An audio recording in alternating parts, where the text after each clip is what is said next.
When I work one-on-one with clients, I am always intrigued, like where they want to go with their personal brand.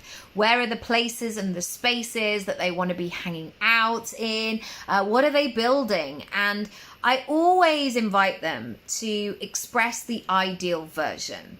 I am very aware of the importance of language.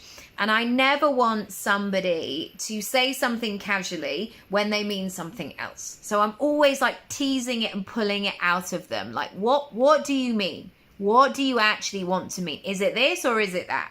And if it's that, let's just put this to the side and really go for that.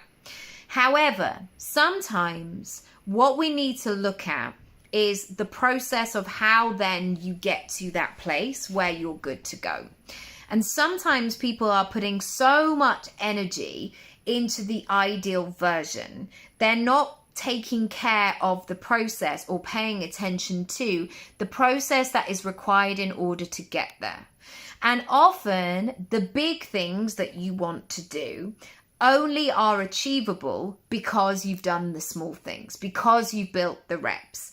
And yes, we hear sometimes these stories where somebody emerges from nowhere and something just happens by chance.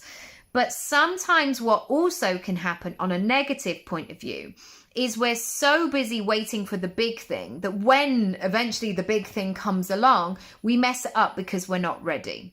And I've spoken to so many actors about this over the years, and this definitely came up a lot when I was an agent. I was an agent for 6 years. And sometimes people be so specific and so particular about the ideal job and the role. And that was always a great grounding point for me, because I was like, okay, I know where you're trying to get to. But they would almost be dismissive of the things that would take them there. And then occasionally there would be those moments where people would get that opportunity. We would work really hard for them to get that opportunity. And then they would come away and think, I wasn't ready, or I messed it up. And then they would take themselves out of that.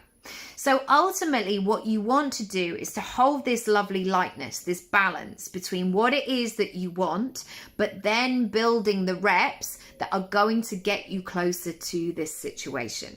For example, you can't run a marathon unless you run 5K first. So if the marathon is the destination, the thing you want to do, start building the reps, and that will ultimately get you there. If you want help and support, send me a message. I would love to help you. Bye.